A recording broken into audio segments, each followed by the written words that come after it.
Em 1993, o Brasil atingiu um nível de inflação que é quase incompreensível para qualquer pessoa viva hoje.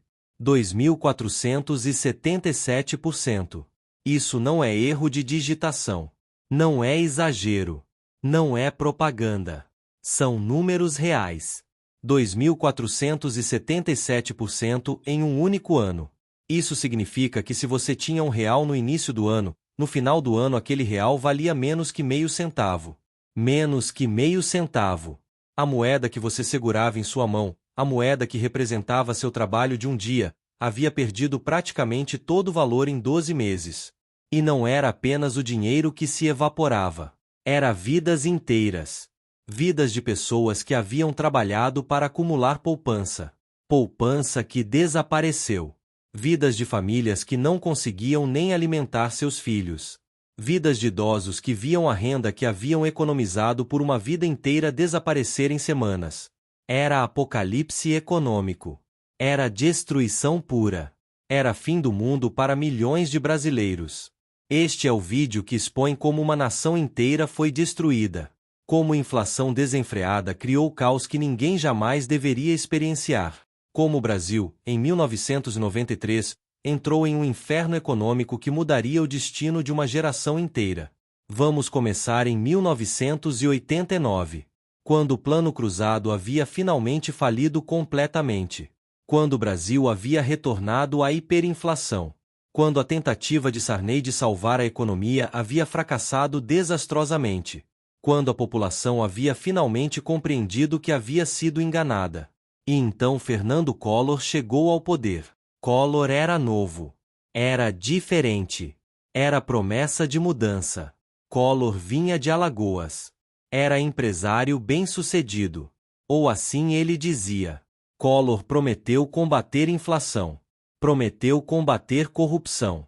Prometeu trazer modernização. Prometeu salvação. E o povo, ainda ferido pelo Plano Cruzado, ainda desesperado por esperança, votou nele. Votou massivamente. Collor ganhou eleição com proporções de landslide. O Brasil havia finalmente encontrado seu salvador. Ou assim pensava. E então Collor implementou seu plano. O Plano Collor. Um plano que prometia ser tão agressivo, tão radical, que finalmente quebraria o ciclo de inflação. Um plano que congelaria ativos. Um plano que confiscaria poupanças. Um plano que era, essencialmente, roubo legalizado em escala ainda maior que o Plano Cruzado. Porque o que Collor fez foi sequestrar poupanças brasileiras. Simplesmente congelou. Disse que o dinheiro que o povo tinha em contas bancárias não era deles durante um período. Que seria devolvido gradualmente. Que era necessário para combater inflação. Era crime. Era confisco puro. Era transferência de riqueza de população comum para governo. Mas foi feito legalmente. Foi feito em nome de salvação econômica. E população sofreu. Sofreu imensamente. Porque quando você congela poupanças, quando você retira dinheiro que pessoas ganhou ao longo de uma vida inteira, quando você diz que aquele dinheiro não é delas, você está fazendo algo muito mais grave que roubo simples. Você está destruindo capacidade de as pessoas fazerem planos. Você está destruindo confiança em sistema. Você está destruindo estrutura de esperança. Porque se seu dinheiro não está seguro no banco, se o governo consegue tomar conforme quer, se não há garantia de segurança, por que você trabalharia? Por que você pouparia? Por que você planejaria futuro? E população, traumatizada, devastada, simplesmente parou de acreditar. Parou de poupar. Parou de planejar. Entrou em modo de sobrevivência imediata. E quando a população entra em modo de sobrevivência imediata, quando deixa de poupar, quando deixa de fazer planos econômicos racionais, a economia entra em caos. Porque economia funciona sobre confiança. Funciona sobre expectativa. Funciona sobre crença de que valor será mantido. Mas Collor tinha destruído tudo aquilo. Tinha destruído confiança. Tinha destruído expectativa. Tinha destruído crença. E então, durante o governo Collor, enquanto ele prometia que tudo ficaria melhor, enquanto prometia que a inflação seria controlada, enquanto prometia salvação, tudo só piorava. A inflação continuava subindo. Continuava acelerando. Continuava escapando de controle. Por que congelar ativos? Por que sequestrar poupanças? Porque transferir riqueza através de confisco não resolve problema fundamental. O Brasil continuava gastando mais do que recebia. O governo continuava imprimindo dinheiro. O déficit fiscal continuava. E então havia inflação. E então, em 1992, quando ficou claro que Collor era não apenas incompetente, mas que era também corrupto, que havia roubado dinheiro do governo, que havia enriquecido ilegalmente, o Congresso o empeachava. Collor era derrotado. Era humilhado. Era expulso do poder em desgraça total. Deixava um Brasil ainda em piora. Deixava uma economia ainda em caos. Deixava uma população ainda traumatizada. E então Itamar Franco, o vice, assumi. Itamar era misterioso. Itamar era impredizível. Ninguém sabia ao certo o que Itamar faria. E Brasil entrava em período de incerteza ainda maior. E então a inflação explodiu. Explodiu porque ninguém sabia o que aconteceria a seguir. Porque investidores fugiram por medo de incerteza.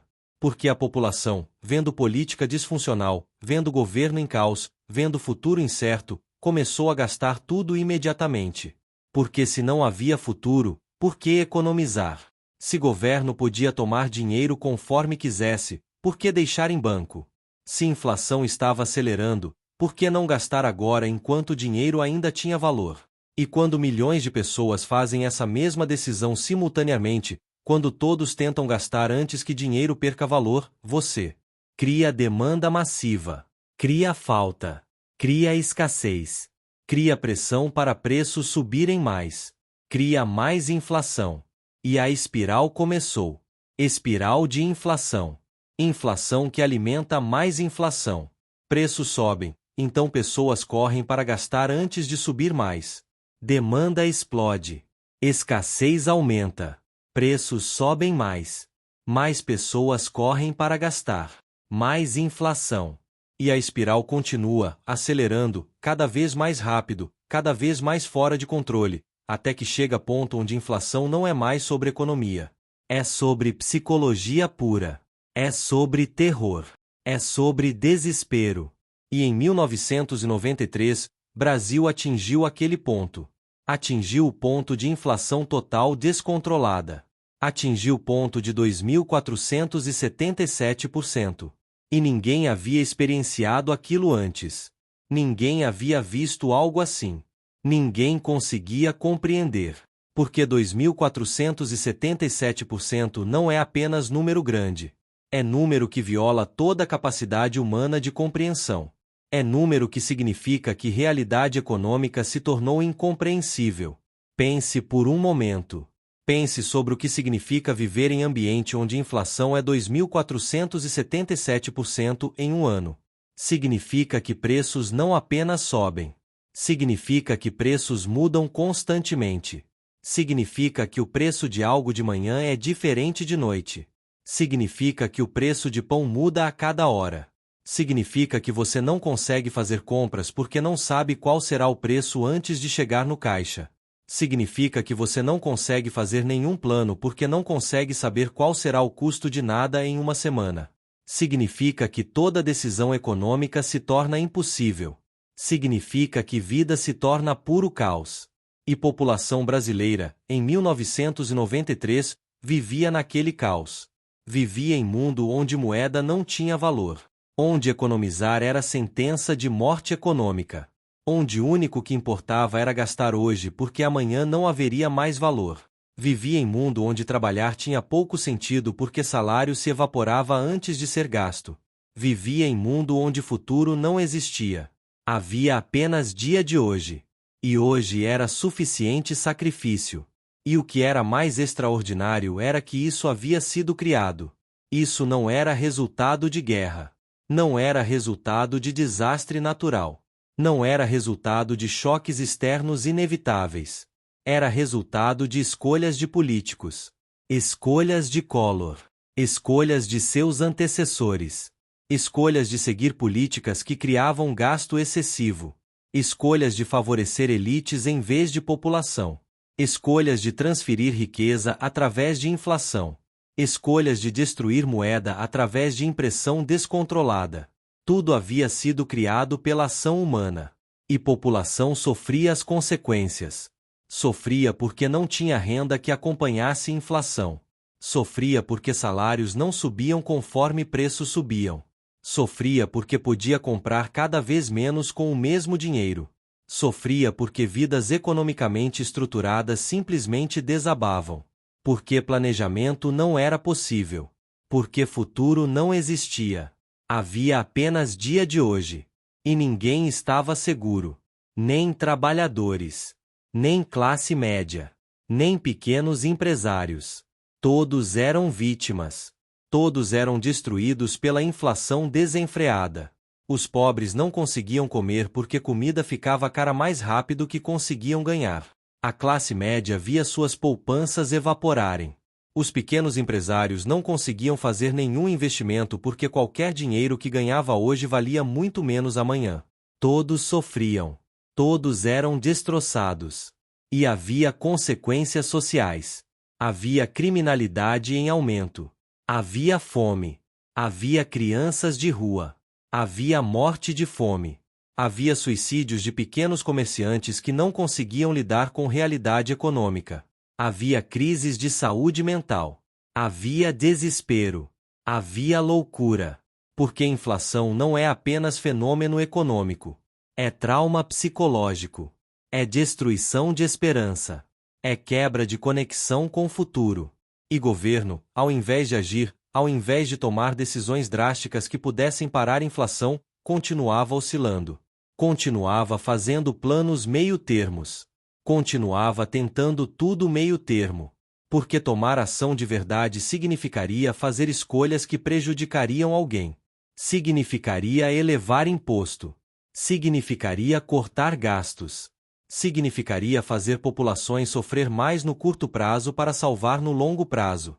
E políticos não conseguem tomar decisões assim. Políticos buscam reeleição. Buscam popular.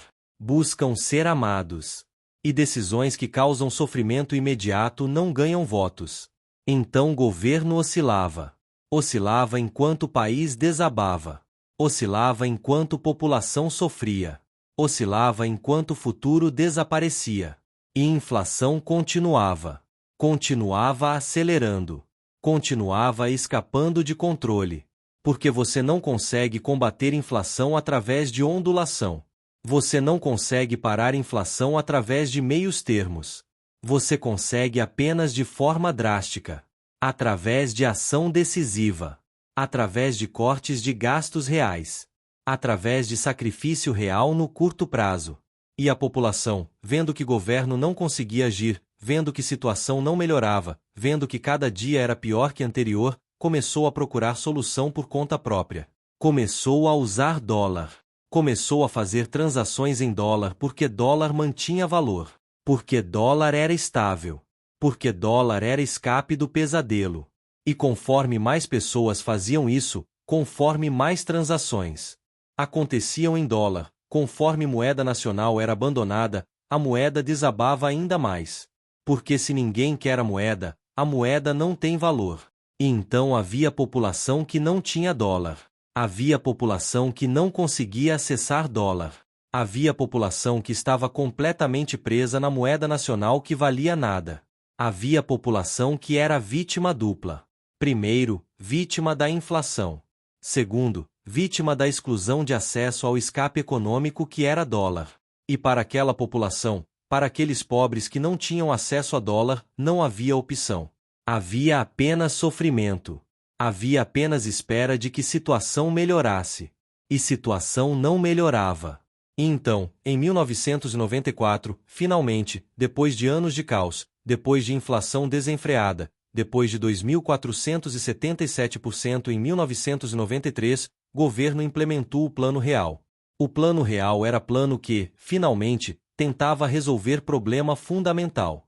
Tentava eliminar inflação através de forma radical. Tentava criar moeda nova que era atrelada ao dólar.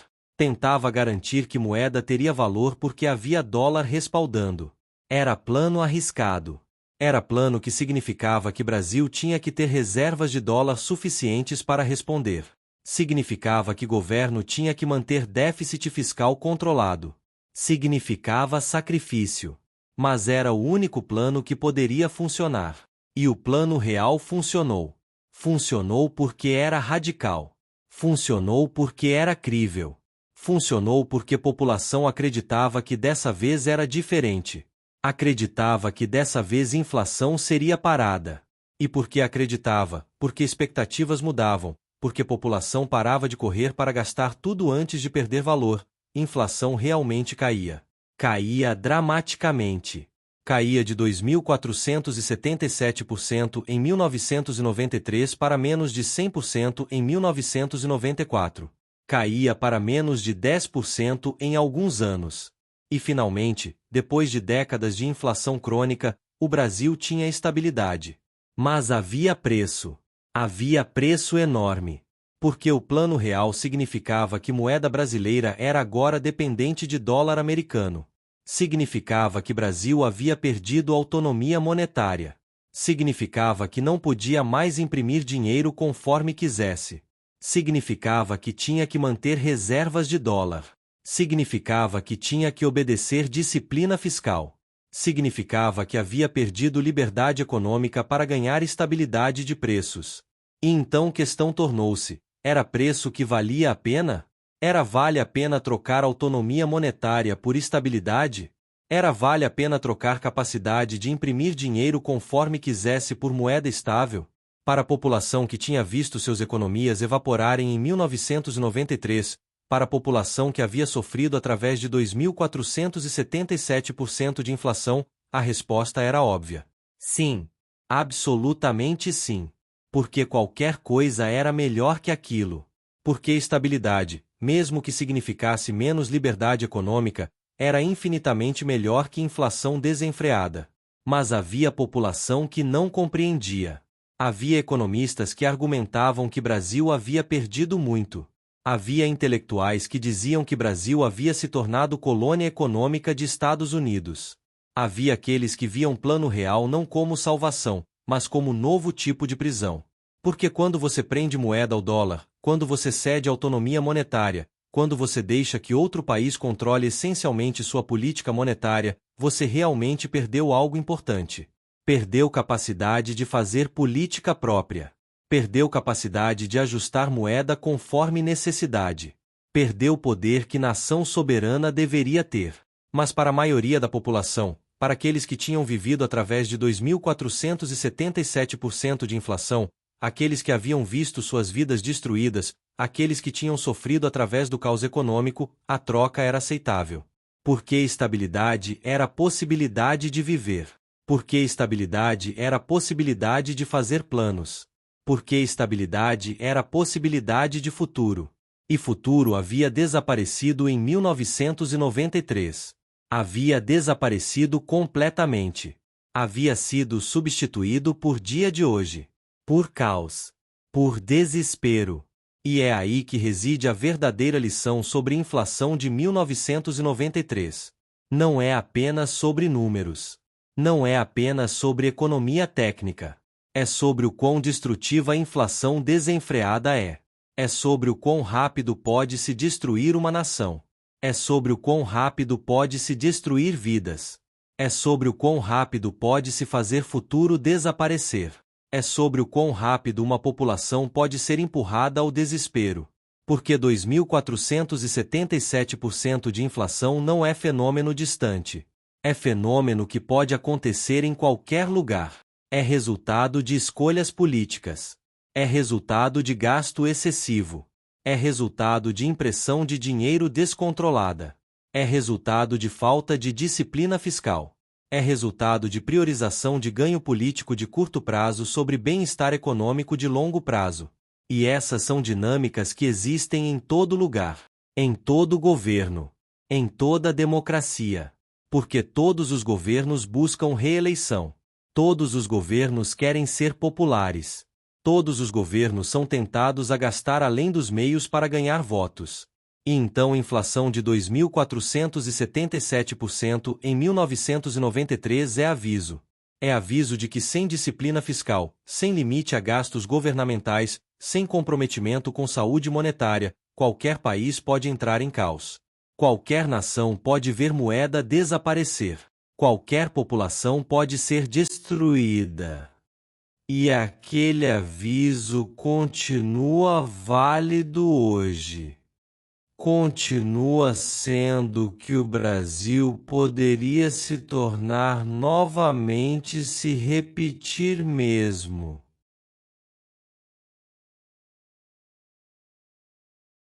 Ciclo. Continua sendo que qualquer nação poderia se tornar se fizer mesmos erros. E população brasileira nunca esqueceu. População brasileira que viveu através de 1993 nunca conseguiu esquecer. Nunca conseguiu recuperar totalmente.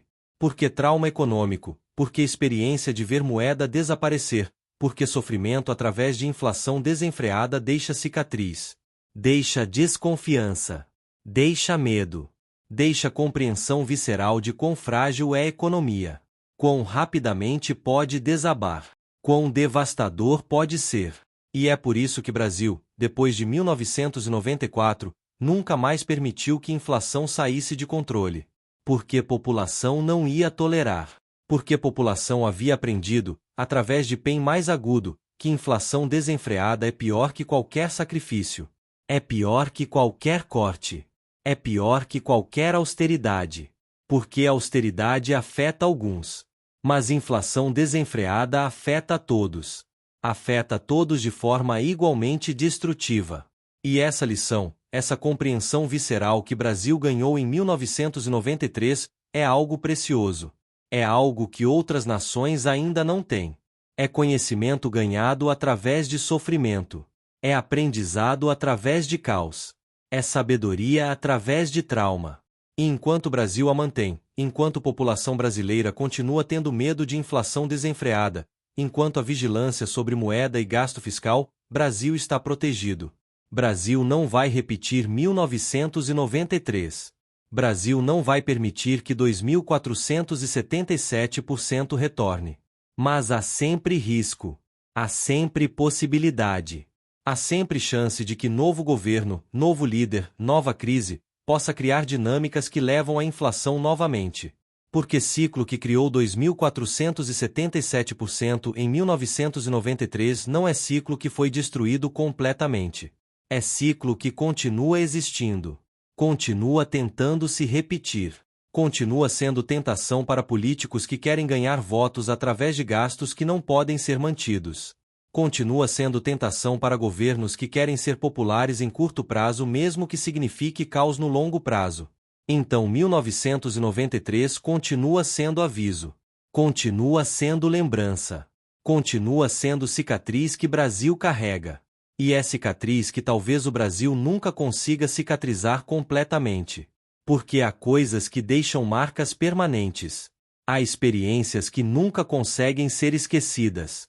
Há traumas que nunca conseguem ser totalmente curados. E inflação de 2.477% em 1993 é uma daquelas coisas. É cicatriz que o Brasil carrega. É aviso que ecoará através da história brasileira enquanto houver brasileiros que se lembrem de 1993.